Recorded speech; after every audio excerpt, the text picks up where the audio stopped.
And welcome back to the Hot Lap. We are talking Friday, F1 Hungary, where Charles Leclerc did a whoopsie.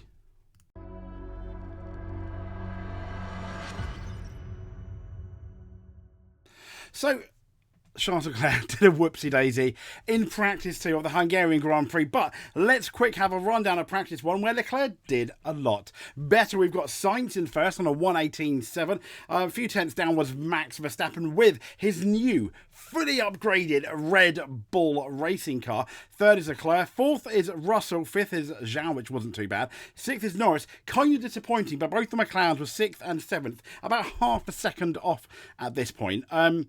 Want to see more? I think we potentially saw a bit, but we'll get into that in a minute. Tsunoda, not bad, in 8th. Stroll in 9th. Hamilton, disappointing, down in 12th, nearly 6 tenths off. To be fair, it was Russell in 4th. Now we're looking at about a tenth and a half between the two. Perez in 11th. Ricciardo in 12th. Alonso in 13th. Albon in 14th, Bottas in 15th, about a second off at this point.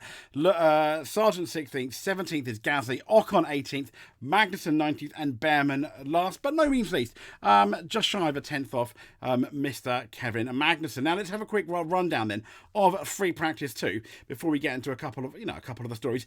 But this time McLaren, as all McLaren fans rejoiced, it was Lando Norris fastest. But to be fair, Max Verstappen on the race runs looked quite handy. Third was Sainz, about 4 tenths off.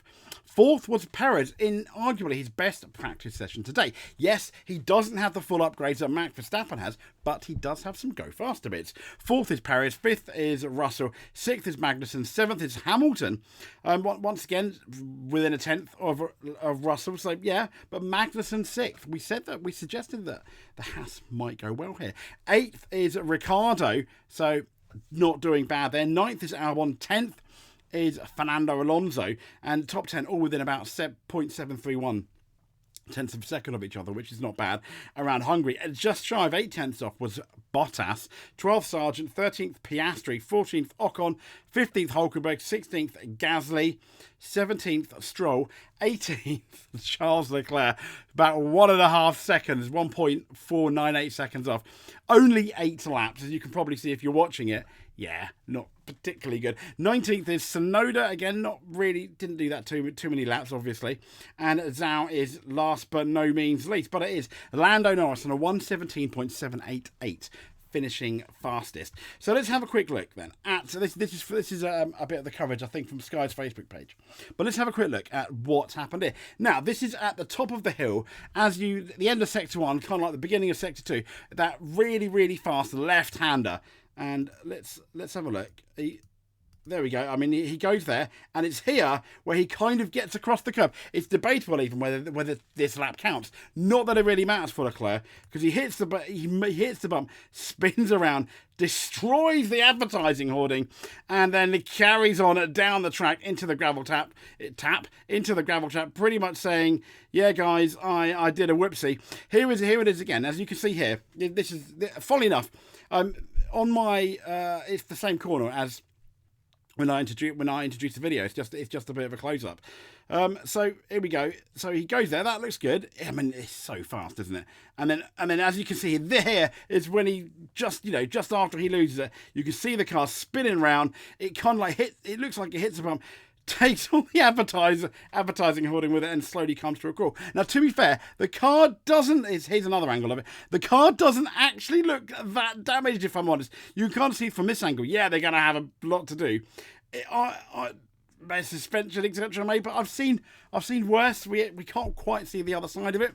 But there we go. Charles Leclerc leaving his mechanics with a fair bit of work to do. Now, as you can see here in this graphic by lightsoutblog.com, we've got the Sector 1, Sector 2 and Sector 3 fastest times. So it's Lando Norris on a 27.967 in Sector 1. And it is really close. I mean, in the top 10, I mean, you don't see a Verstappen, you don't see a Mercedes either. In that, which is quite interesting. But then it is Max Verstappen in Sector 2, doing a 27.431, and then it is then you've got Norris within a tenth. Sainz was within a tenth of that as well, but Norris within a tenth of in sector 2 of Verstappen. And then we got sector 3 where it's this time Sergio Perez on a 22.262 with Ricciardo in the last sector, the closest man. Then alongside Norris, as you can see, Ricciardo is only like 26 thousandths off, where Norris is 38 thousandths off, 0.038. And it's Norris's consistency throughout the lap that ends up giving him the fastest time. And when you look at it, he's about 0.2 faster than both Verstappen and Perez, which is not bad. And then you've got obviously Russell, Hamilton, who haven't really featured much at all. Russell were fourth fastest in sector 2, and I mean they're way behind Verstappen in sector 3. They're not really featuring too much. But the significant thing about this Hungary circuit is you have to look after the tyres throughout the whole lap. I'm wondering whether Norris used them maybe a bit too much in the first sector, but to be fair, he has he has an advantage over Max in sector 1. They kind of keeps it through sector 2 and sector 3, even though the Red Bull is looking a tiny bit better. So there we go. That's the sector times, which I thought, thanks to the lights out, was quite interesting. Mercedes also were affected by their global CrowdStrike outage today during FP1, the dreaded blue screen of doom. Yeah, not particularly good. So it's going to be interesting in terms of their data on whether that's going to affect any potential setups going in tomorrow. They looked okay. Their race ones, I think, the race ones were not too bad. But there we go. Also, this was after FP1, and I think you'll still be happy after FP2. But Helmut Marko, he did say that Red Bull is satisfied after FP1, but refining is still needed. He said, we still have to refine some things, but it is encouraging that we are only 0.2 behind Sainz.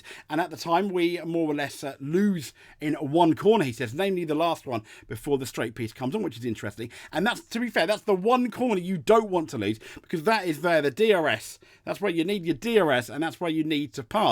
2 DRS zones in the first corner, and then after the first corner going, and then after the first corner. But there's only 1 DRS detection, so you kind of get 2 bites of the cherry. And Helmut Marko went on to say that's purely to do with the behaviour of the car, something we normally do not have. So in general, they are satisfied.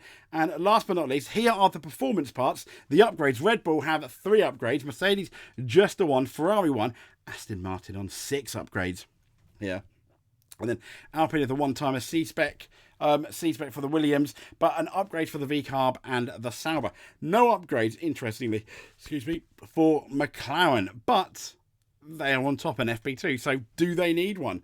Red Bull, I think, feel like they do need one, because they, I think by their own admission, feel like the development is potentially going away from them. So a big weekend here for Red Bull. And I think they'll do really well in the race, especially because it is so hot. But once again, we have potentially a close qualifying and potentially a close race.